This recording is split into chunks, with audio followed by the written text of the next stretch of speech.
حي على الفلاح.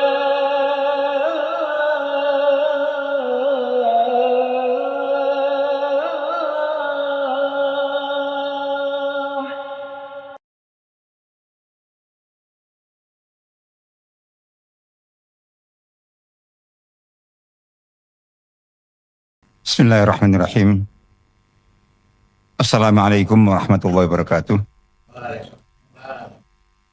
Innal hamdalillah nahmaduhu wa nasta'inuhu wa nastaghfiruh wa na'udzu billahi min shururi anfusina wa sayyiati a'malina.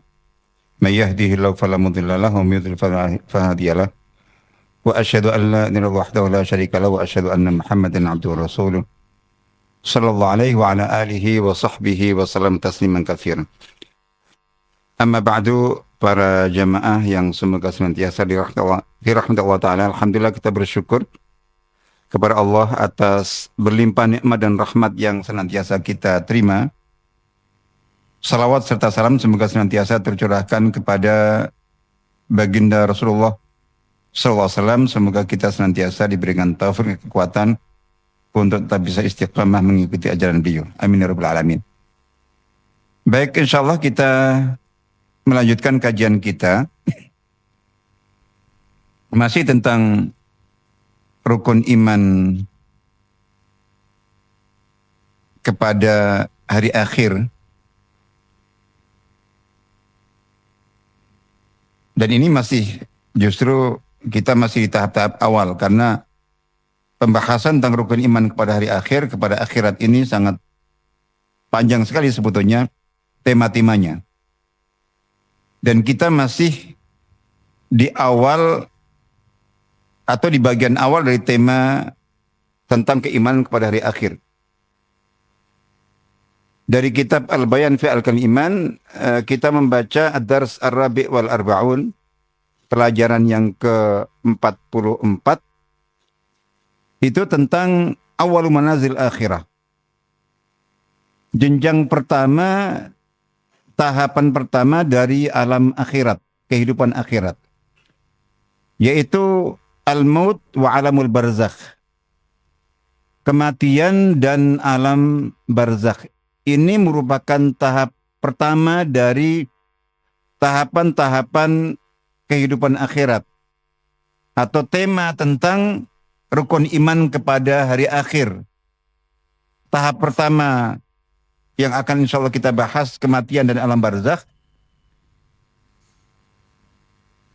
Tema kedua adalah tentang asyratus sa'ah. Nanti insya Allah kita akan mulai membahasnya di pekan depan dan ini bulan depan insya Allah. Dan ini kalau mau dibahas secara detail panjang sekali, yaitu tentang tanda-tanda kiamat. Asyratus sa'ah. Dari tanda-tanda kiamat, tanda-tanda kecil, ada tanda-tanda besar, dan bagaimana kita menyikapinya. Kemudian tema ketiga, yaitu tentang hari H kiamat. Berakhirnya kehidupan dunia dan dimulainya kehidupan akhirat dengan kehancuran alam semesta. Lalu kemudian selanjutnya adalah Yaumul Ba'thi wal Hasyri wal Hisab, yaitu hari berbangkit, kebangkitan kembali di alam kubur, kehidupan kembali setelah kematian, kemudian perhimpunan atau penghimpunan di padang mahsyar, lalu dilanjutkan dengan proses hisab. Dan yang kelima, ini kita lompati, kalau kita detilkan itu ada tahap pertimbangan, menimbang amal, ada tahap melewati titian, jembatan, as-siratal mustaqim dan seterusnya. Tapi kemudian yang kelima kita langsung bahas tentang Yaumul Jaza, hari pembalasan, yaitu masing-masing orang akan diberi balasan terakhir bagi orang beriman, orang baik, orang amal saleh itu dimasukkan ke surga Allah Ta'ala. Semoga kita semuanya berada di kelompok ini, insya Allah menjadi ahli surga. Dan na'udzubillah yang lainnya dimasukkan ke neraka, na'udzubillah. Semoga Allah Ta'ala menyelamatkan kita dari nerakanya. Dan itu tahap akhir. Nah, Kita di tahap awal disebutkan di sini bahwa awal manazil akhirah, jenjang pertama kehidupan atau alam akhirat, yaitu al-maut, kematian. Disebutkan di sini bahwa yabda'ul yaumul akhir bin nisbati lil insani bil maut. Jadi hari akhir yang wajib kita imani sebagai salah satu rukun iman itu berawal dari bagi setiap manusia itu dengan kematian. Kalau tahap pertama dari hari akhir untuk seluruh alam ini, alam dunia ini, kehidupan dunia ini, itu dengan terjadinya kiamat. Kiamat kubra yang merupakan akhir dari kehidupan dunia dan awal dari kehidupan akhirat. Tapi kalau untuk masing-masing orang, itu hari akhirnya bermula dari kematian. Wal mautu huwa mufaraqatur ruh lil jasad. Kematian adalah terpisahnya ruh dari jasad. Wa huwa awwalu manzilin min manzil akhirah. Ini merupakan tahap pertama atau jenjang pertama dari jenjang-jenjang kehidupan akhirat. Wal mautu haqiqatun musyahadatun mahsusah. Kematian adalah sebuah fakta yang bisa disaksikan, bisa dirasakan, dan tidak ada yang mengingkarinya. Jadi sampai orang ateis tidak bertuhan pun juga meyakini tentang kematian ini. Tentang kematiannya. Jadi sementara kita yang wajib mengimani hari akhir, jenjang pertamanya adalah kematian, itu kita tidak hanya meyakini. Jadi orang beriman itu bukan hanya percaya bahwa dia dan semua makhluk hidup akan mati.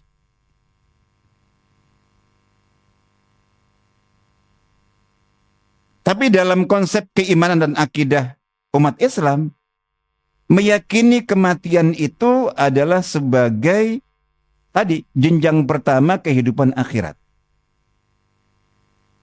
Justru merupakan awal kehidupan yang sebenarnya.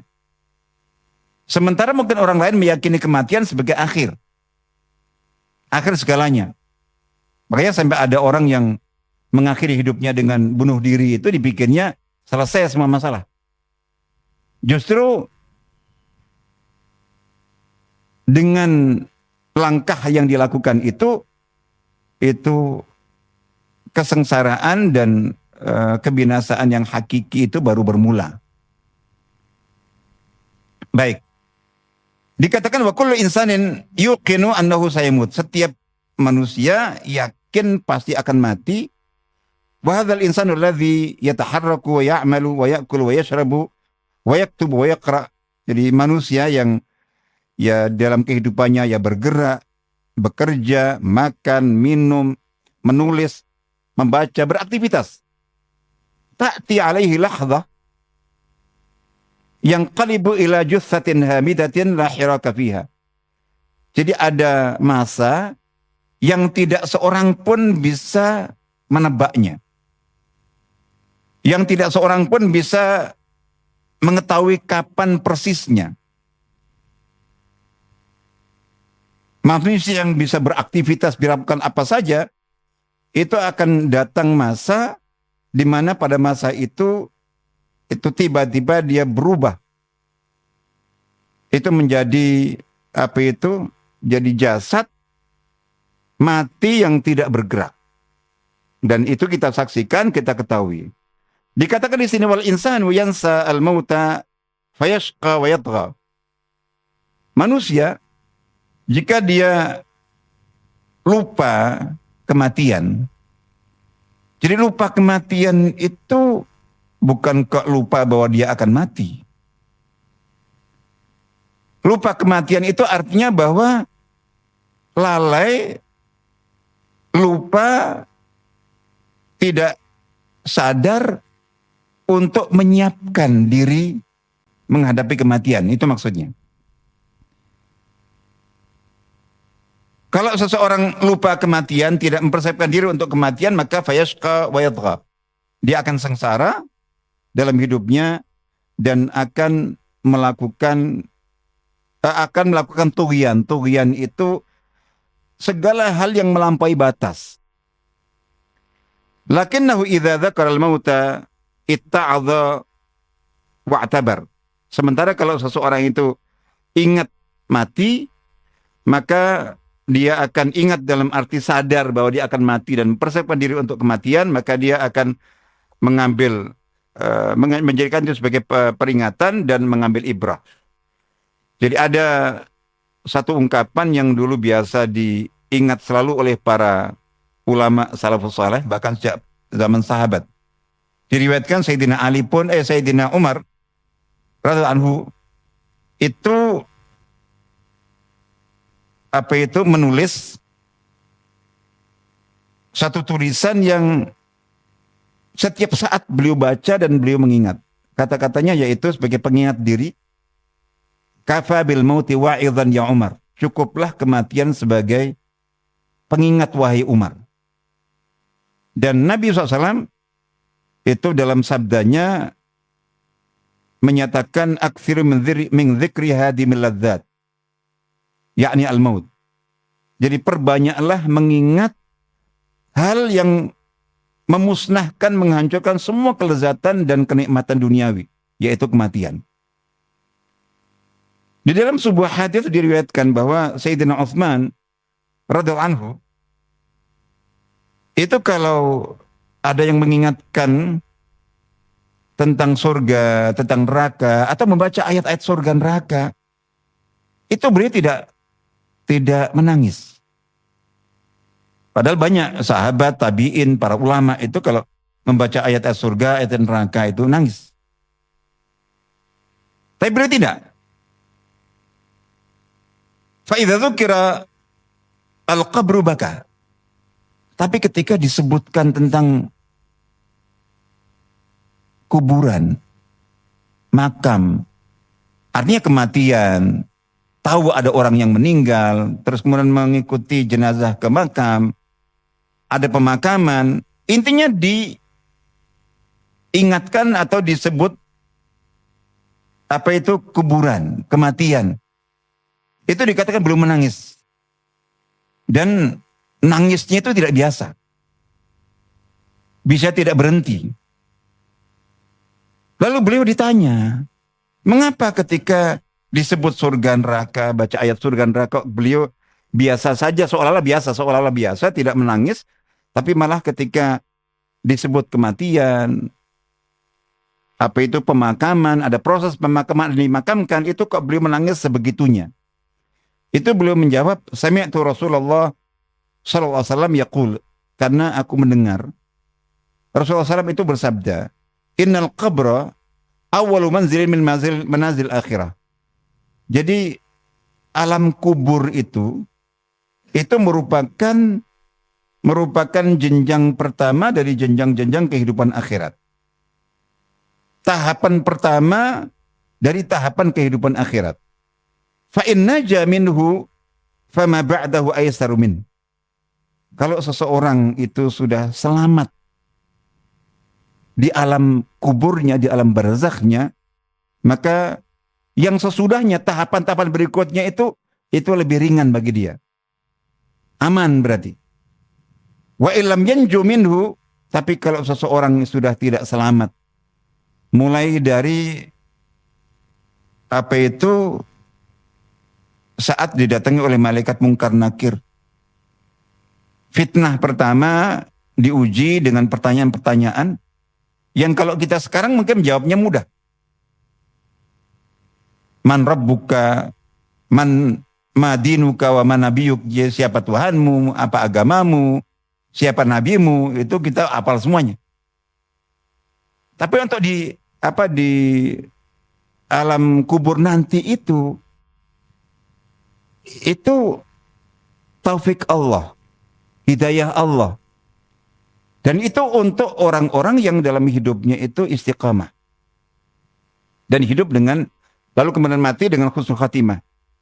Yang Allah dikatakan bahwa Allah meneguhkan itu, meneguhkannya untuk bisa menjawab dengan jawaban yang tepat, yang benar.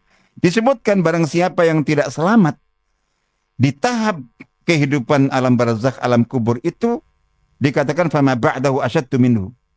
Yang akan dihadapi sesudahnya itu lebih dahsyat, lebih berat. Jadi itu yang disebutkan. Nah, kalau kita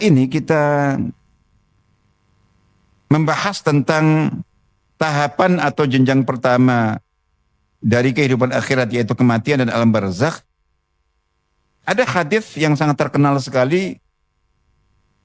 Jadi kitab-kitab apapun dan ulama manapun bicara tentang kematian alam barzakh, itu rata-rata hampir pasti membaca hadis ini. Ini hadis yang mungkin paling panjang, paling lengkap membahas tentang proses kematian.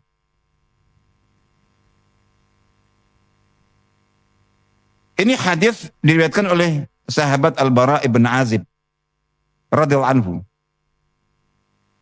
Kalau kita searching tentang nama sahabat Al-Bara bin Azib itu rata-rata karena terkenal sekali ini. Jadi beliau satu-satunya perawi hadis tentang proses kematian yang paling panjang dan paling lengkap. Dan nama beliau lengkap dengan hadis ini. Itu disebutkan beliau. Jadi beliau bercerita suatu waktu beliau bersama Nabi SAW dan para sahabat yang lainnya itu mengantarkan jenazah salah seorang sahabat Ansar ke makam Al-Baqi di Madinah sana yang dekat Masjid Nabawi. Nah, beliau kemudian bersama kami di tengah-tengah kami. Saat itu beliau itu duduk, kami pun duduk di dekat beliau menyimak. Kita duduk dengan tenang, jadi mendengarkan apa yang beliau sampaikan. Jadi menggambarkan betapa khusyuk, ya betapa tenangnya itu, seolah-olah mereka tidak bergerak, seolah-olah kami duduk itu di atas kepala kami hingga burung, sehingga menjaga jangan sampai gerak dikit supaya burung tidak terbang. Itu gambaran betapa itu. Nah, lalu kemudian beliau bersabda, dikatakan bahwa ista'idhu, ada dua riwayat. Jadi riwayat pertama menyebutkan ista'idhu billahi min adzabil qabr. Mintalah perlindungan kepada Allah dari azab kubur. Sampai diulang 2 kali, 3 kali. Riwayat lain mengatakan beliau yang mengatakan a'udzu billahi min adzabil qabr. Marratain atau 3 marrat. Jadi yang pertama beliau memerintahkan atau menganjurkan para sahabat untuk berlindung, berta'awudz dari azab kubur. Riwayat kedua itu beliau yang langsung mengatakan a'udzubillahi min adzabil qabr. Aku berlindung kepada Allah dari azab kubur sampai diulang 3 kali. Dan doa memohon perlindungan dari azab kubur ini yang paling terkenal adalah dan paling sahih adalah doa yang diajarkan Nabi SAW untuk kita baca di dalam salat kita sebelum salam. Jadi dalam salat itu tempat doa itu yang paling utama ada 2. Waktu sujud, perbanyaklah doa di dalam sujud itu, karena disebutkan dalam hadis aqrabu ma yakunul 'abdu min rabbihi wa huwa sajid. Jadi posisi kondisi di mana seorang hamba paling dekat dengan Allah itu pada saat sujud. Maka perbanyaklah doa di sana, kuatkan doa di sana. Jadi doa apa? Ya doa-doa selain yang diajarkan Nabi, bisa kita doa apa saja. Tentu syaratnya harus dengan kalau dilafalkan harus dengan bahasa Arab. Kalau tidak bisa bahasa Arab tapi ingin doa khusus yang tidak kita hafal lafal Arabnya, bisa kita baca dengan hati. Kalau dengan hati bebas.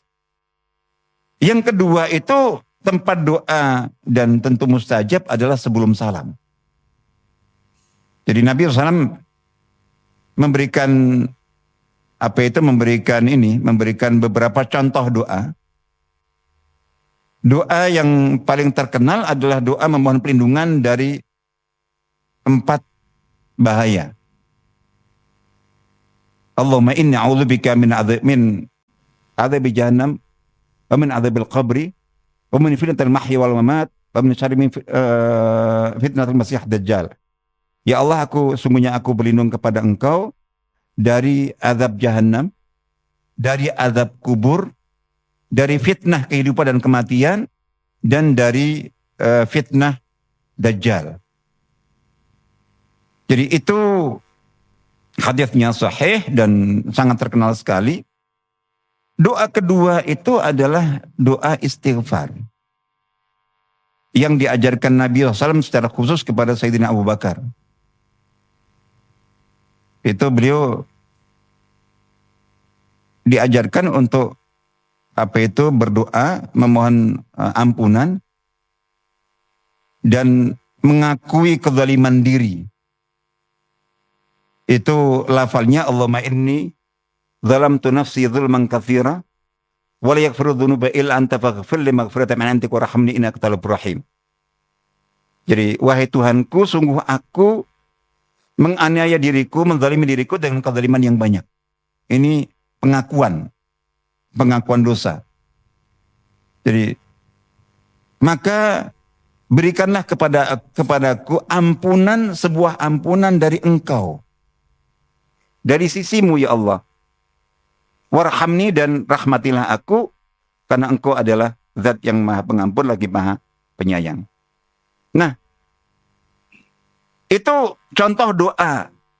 Setelah itu disebutkan ketika Rasul mengajarkan kan tasyahud kan, tahiyat itu, kemudian salawat. Itu beliau bersabda setelah tasyahud, setelah salawat, itu beliau mengatakan, silahkan meminta kepada Allah permintaan apapun, baik dari kebaikan dunia atau akhirat. Makanya bebas di situ, contohnya yang tadi kita sebutkan. Baik. Jadi itu beliau, saya lanjutkan kepada hadis tadi. Jadi setelah menganjurkan para sahabat agar supaya meminta perlindungan dari azab kubur, atau beliau sendiri yang mengucapkan itu, lalu kemudian beliau menyebutkan, dikatakan bahwa jadi menyampaikan proses kematian. Yang pertama adalah proses kematian seorang mukmin. Insya Allah kita semua termasuk dalamnya. Dikatakan, innal abdal mu'min idza kana fi inqita' fi iqbal minal akhirah wa inqita' minad dunya.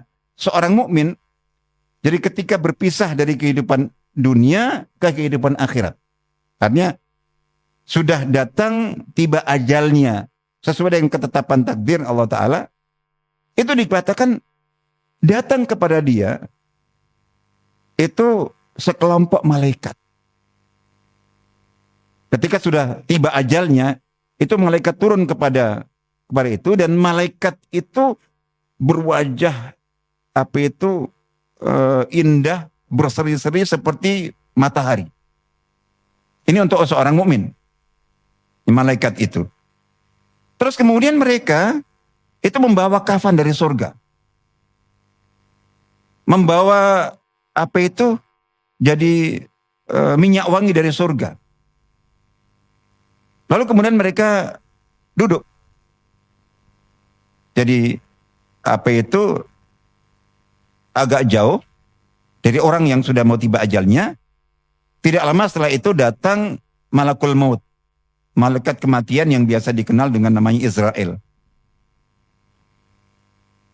Malaikat kematian datang, lalu kemudian malaikat itu berkata, dikatakan bahwa ya ayyatuhan nafsut thayyibah, ayyatuhan nafsut thayyibah, ukhruji ila maghfirati minallahi wa ridwan.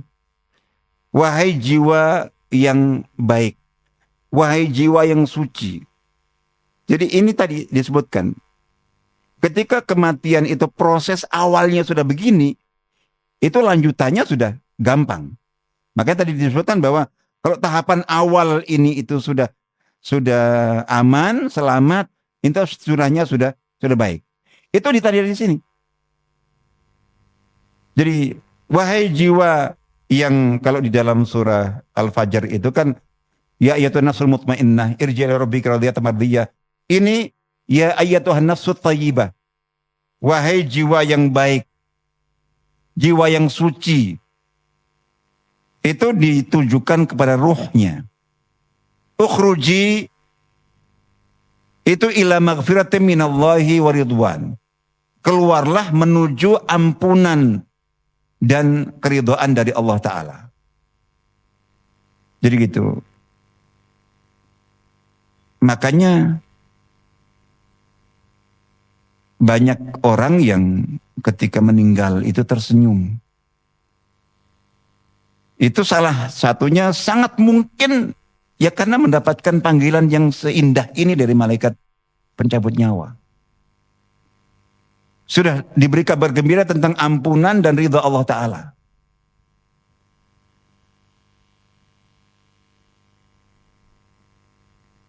Lalu kemudian rohnya itu keluar.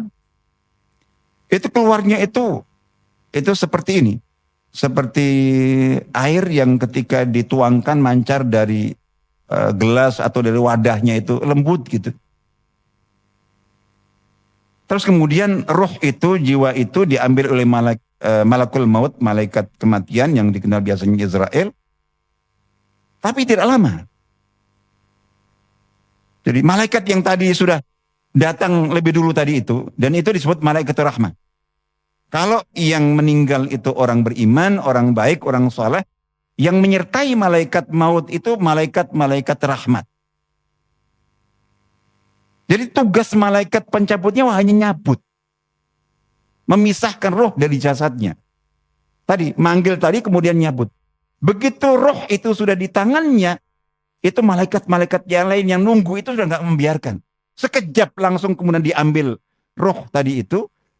Tentu dengan cara yang lembut juga. Roh itu diletakkan di tadi kafan dari surga tadi. Dengan wangian dari surga.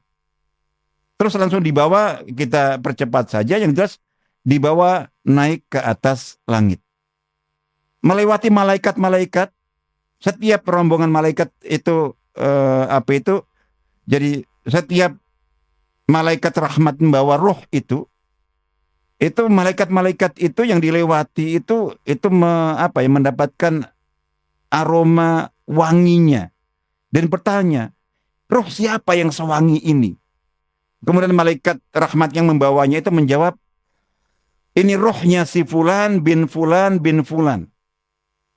Disebutkan nama yang paling indah biasa dia dipanggil waktu di dunianya. Orang-orang baik itu dipanggil dengan nama baiknya. Terus kemudian udah naik. Naik ke langit pertama, kedua, ketiga. Langit-langit itu kan tertutup. Malaikat rahmat yang membawa itu meminta dibukakan dan langsung dibukakan oleh malaikat penjaga itu. Mereka mengucapkan selamat jadi kepada roh yang baik, yang wangi dan seterusnya. Intinya dari langit 1, 2, 3 dan seterusnya sampai langit ke-7. Lalu kemudian di sana disebutkan Allah Ta'ala berfirman menyambut roh itu dan berfirman, jadi letakkan itu kitab catatan. Jadi itu amal hambaku ini itu di Eliyin. Itu bisa dibaca dalam surat Al-Mutaffifin. Itu di Eliyin. Setelah itu kemudian disebutkan bahwa dikatakan bahwa jadi setiap malaikat penjaga setiap langit itu menyambutnya dengan kegembiraan dan seterusnya. Lalu kemudian setelah Allah Ta'ala berfirman bahwa letakkan kitab catatan amal hambaku ini di Eliyin, lalu Allah Ta'ala berfirman wa aiduhu ilal ardi, kembalikan ke bumi. Roh itu jadi dikatakan fa inni minha khalaqnahum wa fiha u'iduhum Wa minha ukhrijuhum taratan ukhra. Karena aku menciptakan mereka dari tanah, kemudian mengembalikan mereka ke tanah, dan akan mengeluarkan mereka kembali nanti, menghidupkan kembali dari tanah juga, atau dari bumi itu.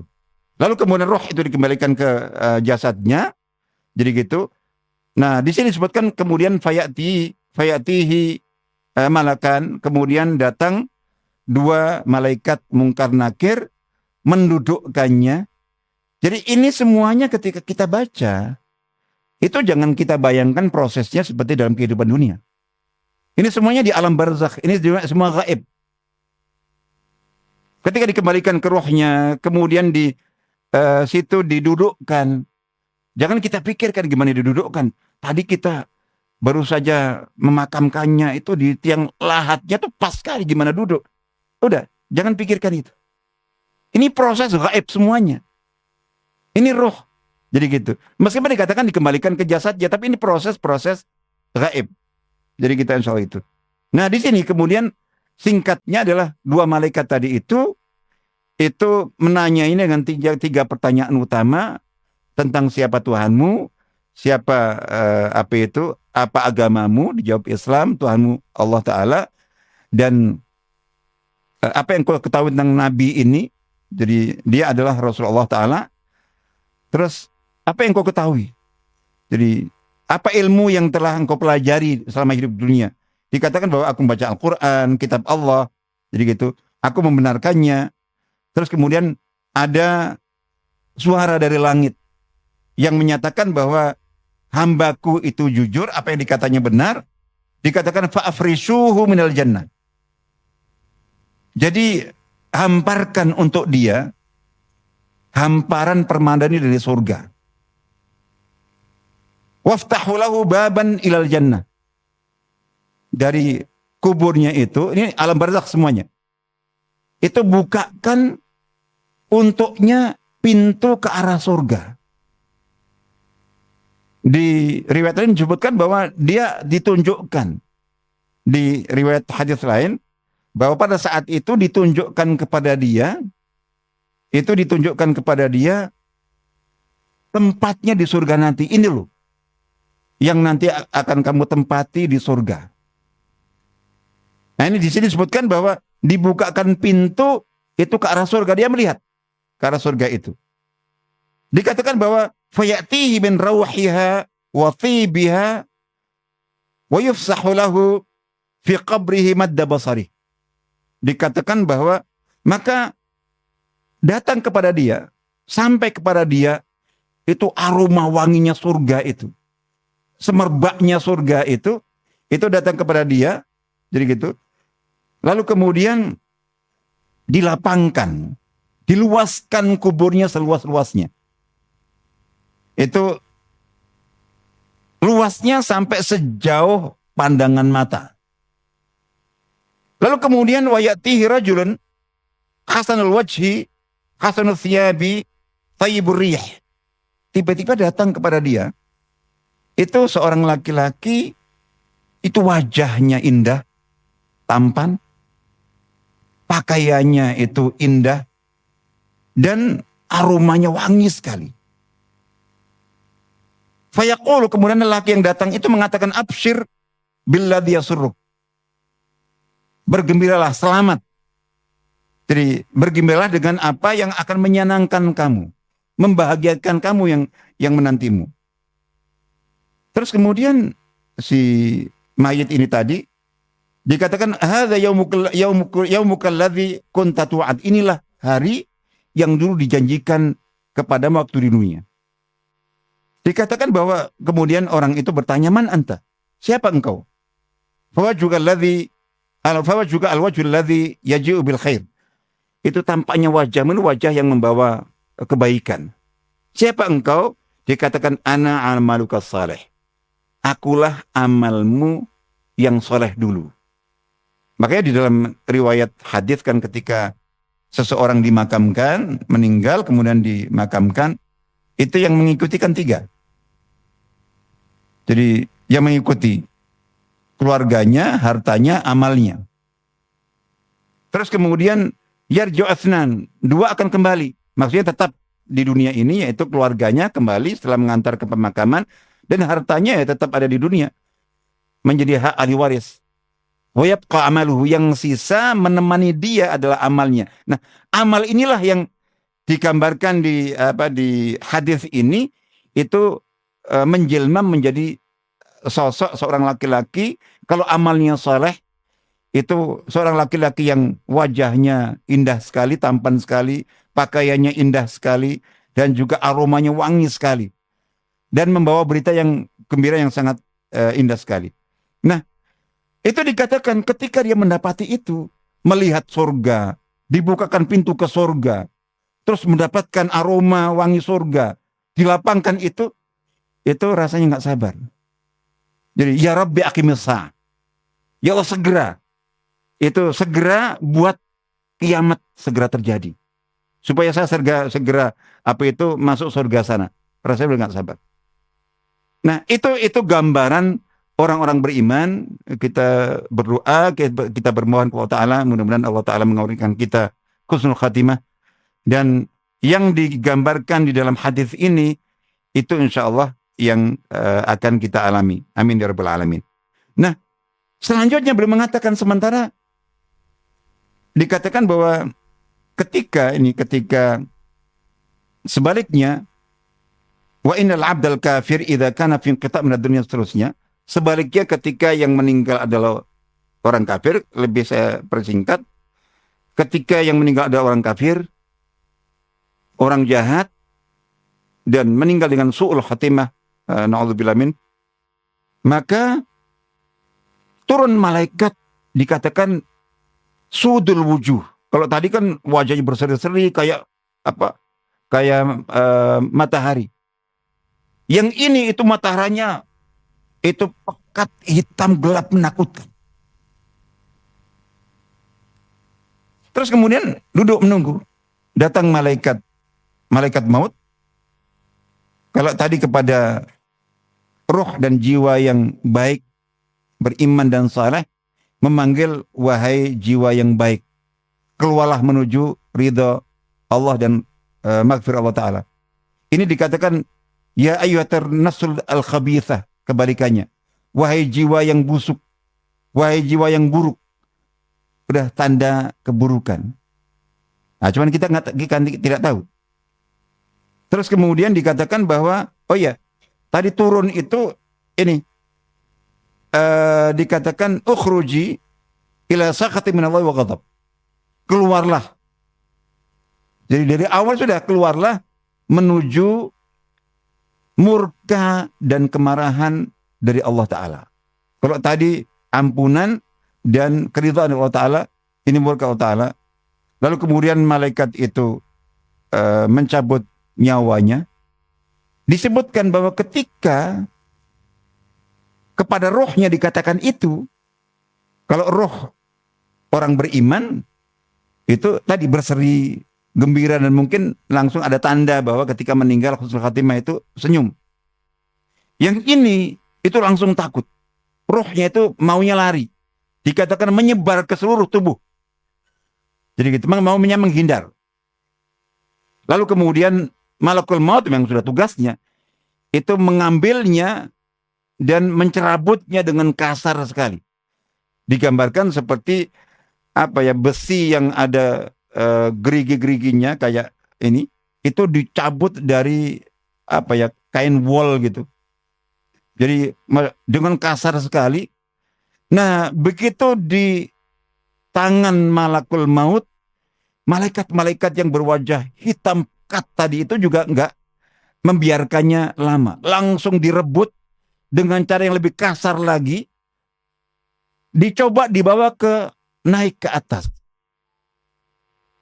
Setiap melewati rombongan malaikat, itu malaikat kalau tadi menyambut, ini roh siapa kok wangi sekali ini. Kalau ini roh siapa sebusuk ini baunya. Tidak ada yang menyambutnya. Dan ketika mau melewati langit pertama, malaikat pembawanya minta izin dibukakan, tidak dibuka. Kalau tadi dibukakan sampai langit ke-7 bertemu Allah Ta'ala. Ini enggak, dari langit pertama sudah tidak dibuka. Dan kemudian Allah langsung berfirman, jadi kembalikan rohnya ke ke bumi, itu dikatakan langsung dilemparkan. Oh ya, disebutkan bahwa kalau kepada ruh dan jiwa yang mukmin tadi itu, Allah berfirman, itu letakkan kitab catatan amal hambaku itu di Eliyin namanya. Sementara yang kafir, yang jahat itu dikatakan bahwa campakkan kitab catatan jiwa yang busuk ini itu di Sijin. Jadi tempat terendah. Kalau Eliyin dia itu dari kata-kata ulu, tempat yang sangat tinggi sekali. Ini Sijin itu di tempat yang paling rendah. Lalu kemudian dikembalikan ke jasadnya kembali, datang malaikat Mungkar Nakir, sama persis pertanyaannya. Kalau tadi malaikat kalau roh yang baik, yang mukmin, itu semua pertanyaan dijawab dengan lancar. Allah memberikan keteguhan dan taufik untuk bisa menjawabnya. Tapi untuk roh yang kafir jahat ini, itu ditanya man rabbuk, itu saya tidak tahu. Semua itu tidak tahu. Jadi gitu. Nah, lalu kemudian disebutkan bahwa jadi dibukakan pintu, ditunjukkan tempatnya di neraka nanti, dibukakan pintu ke neraka nanti, sehingga panasnya itu sudah dirasakan dari jarak yang sangat jauh sekali. Tapi sudah, kalau tadi itu aroma wanginya itu terasa, indahnya terasa kalau dari surga. Ini juga sama. Jadi suasana mengerikannya, panasnya itu sudah dirasakan. Terus kemudian datang kepada dia itu seorang laki-laki yang sangat mengerikan wajahnya, pakaiannya juga sangat mengerikan, baunya busuk. Terus mengatakan bahwa ya terimalah, inilah yang dulu dijanjikan kepada engkau. Jadi azab Allah Ta'ala. Dikatakan, siapa engkau? Aku adalah amalmu yang buruk dulu di dunia, amalku yang jahat dulu, dan seterusnya. Lalu kemudian dikatakan di kubur itu, dia kuburnya kalau untuk orang beriman dilapangkan, kalau ini disempitkan sesempit-sempitnya. Nah itu ketika mendapati tanda-tanda keburukan yang tidak membawa kebaikan tadi itu, kalau orang beriman itu mendapatkan apa yang sedang menyenangkan, ditunjukkan tempatnya di surga, itu Rabbi aqimis sa'ah, ya Allah, jadi cepat segera adakan kiamat, jangan lama-lama. Jadi gitu. Yang ini tidak. Jadi dikatakan bahwa Rabbi la tuqimis sa'ah, jadi jangan ini. Dan itu adalah salah satu bentuk azab tersendiri. Ditunjukkan inilah tempatnya di neraka nanti. Terus kemudian dibukakan pintu ke neraka yang akan dimasuki, na'udzubillah. Dan dari sana sudah ada jadi panasnya yang sangat dahsyat. Jadi itu semuanya, dan itu gambaran secara umum, sehingga kembali ke tahapan. Jadi kita beriman kepada hari akhir diawali dengan keimanan kita kepada kematian. Kematian yang kita imani adalah kematian yang merupakan tahapan dan jenjang pertama kehidupan yang hakiki, kehidupan yang abadi. Dan ini akan menjadi penentu awal dari perjalanan berikutnya nanti seperti apa. Lalu kemudian kematian ini pasti, tapi masalahnya kapannya itu misteri. Tidak ada yang tahu. Jadi tidak dibuat, memang ya banyak atau kebanyakan meninggal di usia tua, tapi tuanya seberapa? Wallah alam. Sementara yang lebih muda juga banyak. Jadi gitu. Jadi mungkin yang sakit, tapi banyak sekali yang kematian terjadi pada usia yang masih sangat muda sekali, itu tanpa mukodimah sama sekali. Banyak kasus jadi pasien di rumah sakit, bahkan dokter mengatakan kalau ilmu medis ini sudah ibaratnya hitungan hari atau pekan atau maksimal bulan. Ini secara keilmuan medis, bukan kok mereka mengatakan pasti, tapi seperti itu. Ini Masya Allah, penunggunya sehat walafiat. Tapi ternyata kemudian keduluan yang menunggu itu. Dan Masya Allah, ternyata yang diprediksi sudah tinggal hitungan itu sudah ada. Saya kenal salah seorang, Masya Allah. Jadi itu kalau tidak salah, waktu itu dia katakan, karena beliau selama sekian belas tahun itu dengan satu ginjal, dan itu ginjal istrinya. Jadi itu pun ginjal istrinya. Gitu. Tapi ternyata Masya Allah sudah waktu itu mungkin maksimal 1 tahun apa masih.